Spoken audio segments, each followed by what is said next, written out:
ॐ नमो भगवते वासुदेवाय।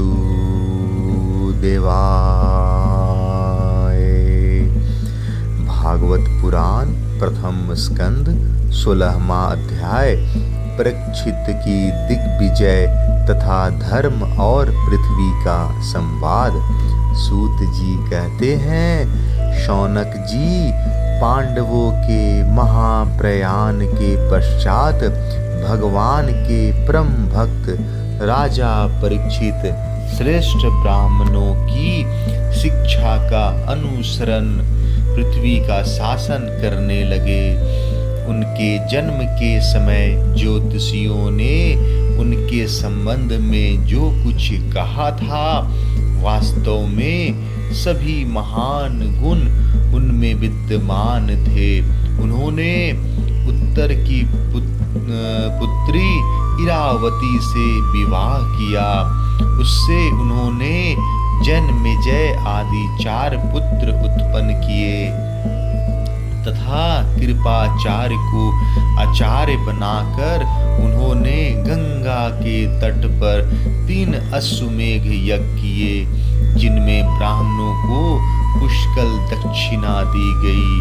उन यज्ञों में देवताओं ने प्रत्यक्ष रूप से प्रकट होकर अपना भाग ग्रहण किया था।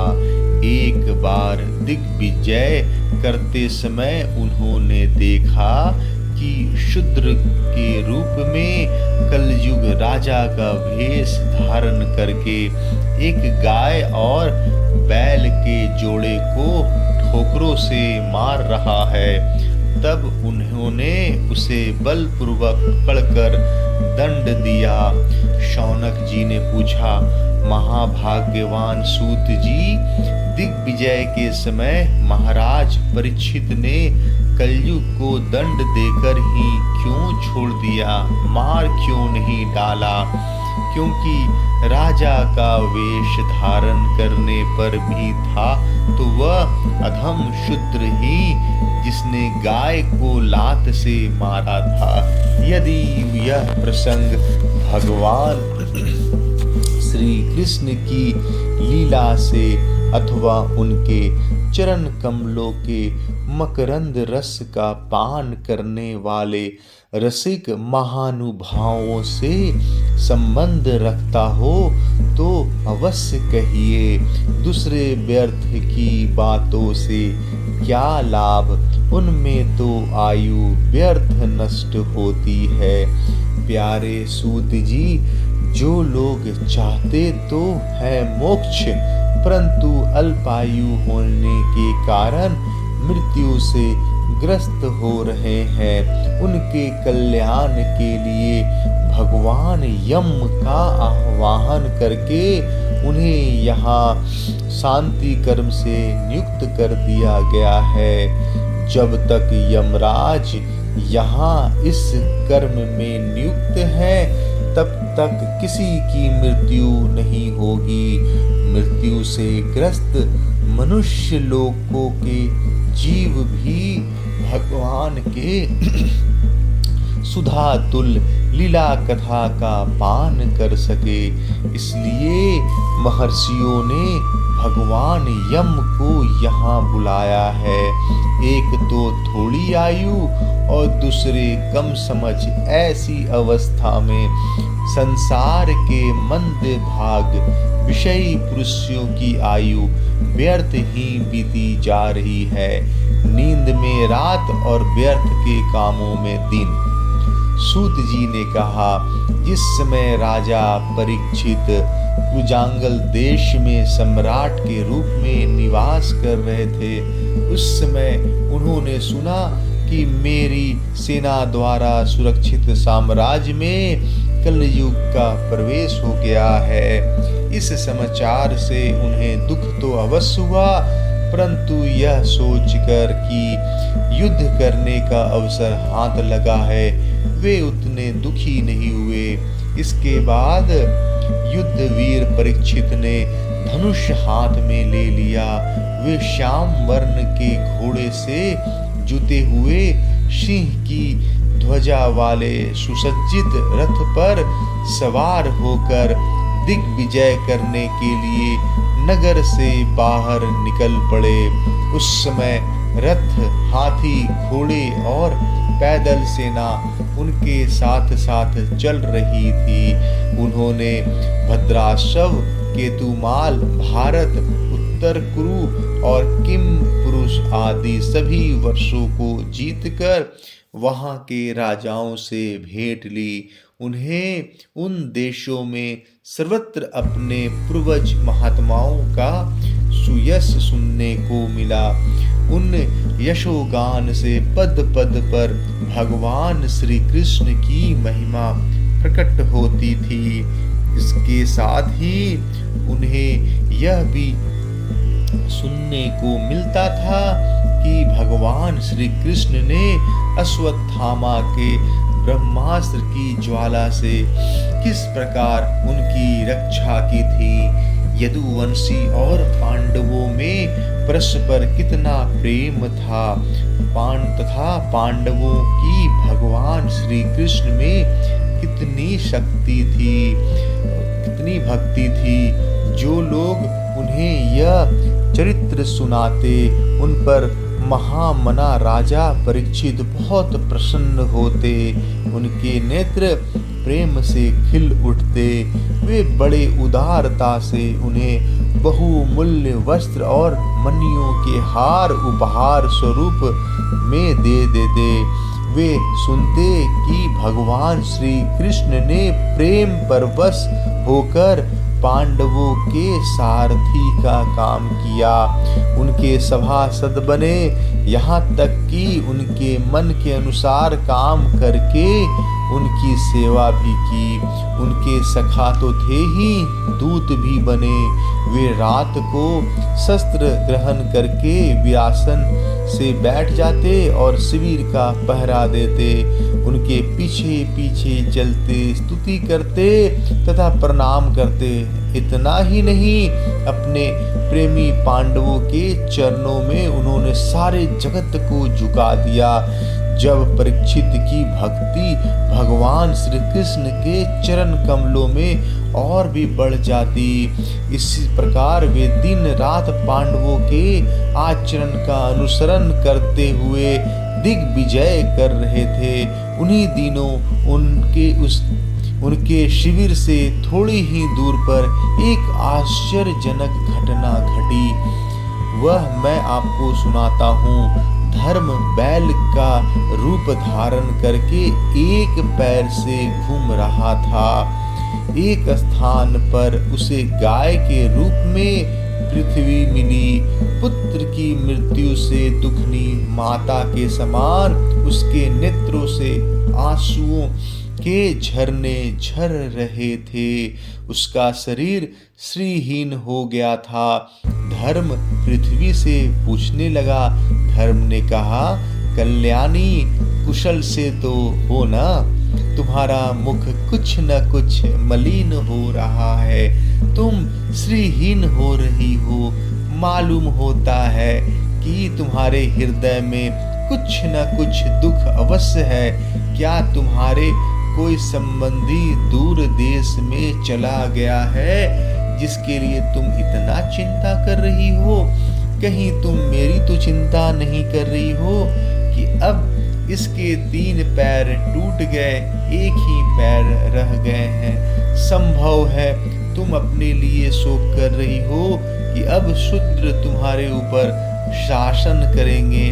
तुम्हें इन देवताओं के लिए भी खेद हो सकता है कि जिन्हें अब यज्ञों में आहुति नहीं दी जाती, अथवा उस प्रजा के लिए जो वर्षा न होने के कारण अकाल एवं दुर्भिक्ष से पीड़ित हो रही है। देवी, क्या तुम राक्षस सरीखे मनुष्यों के द्वारा सताई हुई आरक्षित स्त्रियों एवं आर्त बालकों के लिए शोक कर रही हो? संभव है विद्या अब कुकर्मी ब्राह्मणों के चंगुल में पड़ गई है और ब्राह्मण विप्रद्रोही राजाओं की सेवा करने लगे हैं। इसका तुम्हें दुख हो।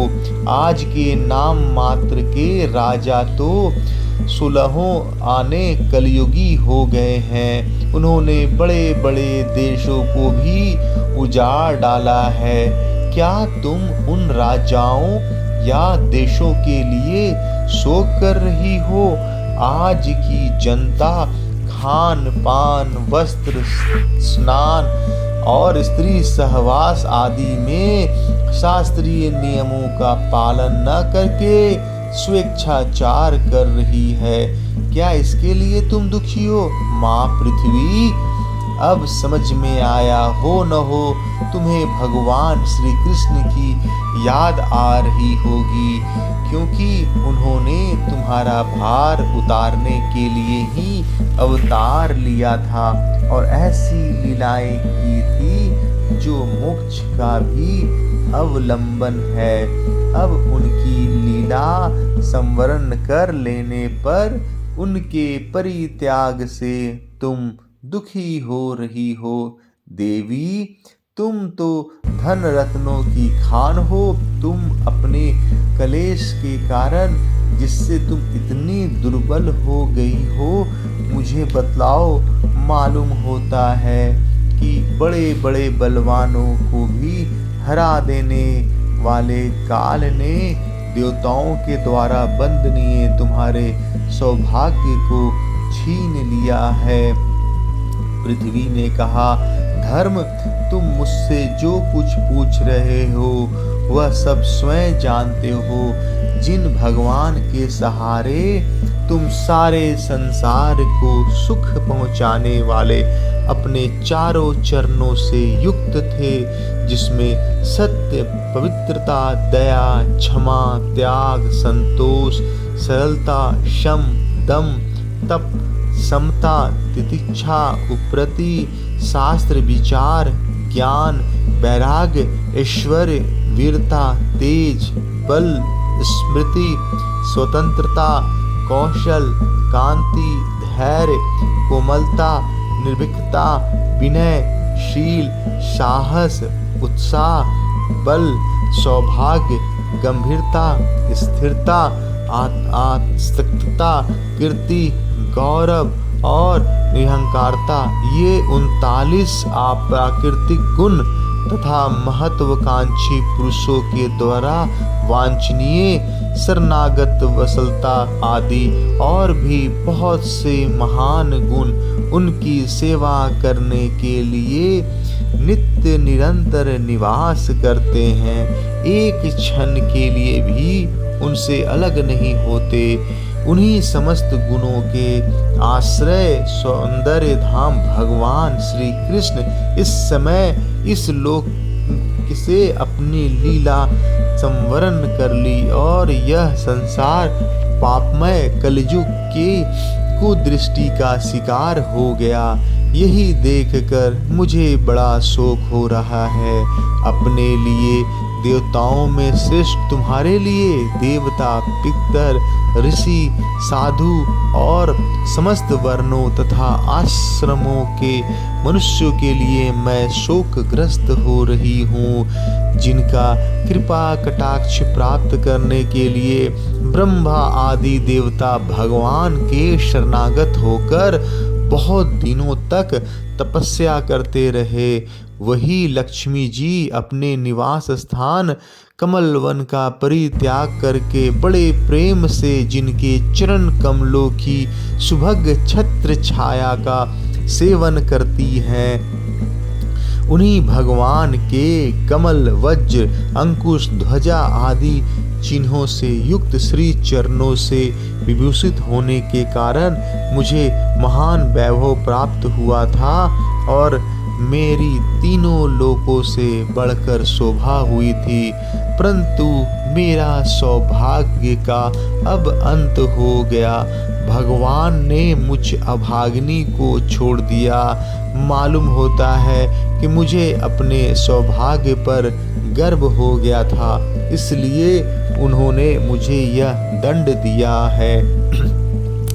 तुम अपने 3 चरणों के कम हो जाने से मन ही मन कुढ़ रहे थे, अतः अपने पुरुषार्थ से तुम्हें अपने ही अंदर पुनः सब अंगों से पूर्ण एवं स्वस्थ कर देने के लिए वे अत्यंत रमणीय श्याम सुंदर विग्रह से यदुवंश में प्रकट हुए और मेरे बड़े भारी भार को, जो असुरवंशी राजाओं के सैकड़ों अछौनिये के रूप में था, नष्ट कर डाला, क्योंकि वे परम स्वतंत्र थे, जिन्होंने अपनी प्रेम भरी चितवन मनोहर मुस्कान और मीठी मीठी बातों से सत्यभामा आदि मधुमय मनिनियों के मान के साथ धीरज को भी छीन लिया था, जिनके चरण कमलों के स्पर्श से मैं निरंतर आनंद से पुलकित रहती थी।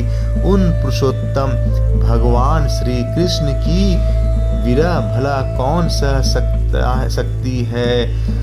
धर्म और पृथ्वी इस प्रकार आपस में बातचीत कर ही रहे थे कि उसी समय राजऋषि परीक्षित पूर्ववाहिनी सरस्वती के तट पर आ पहुँचे। जय श्री कृष्ण।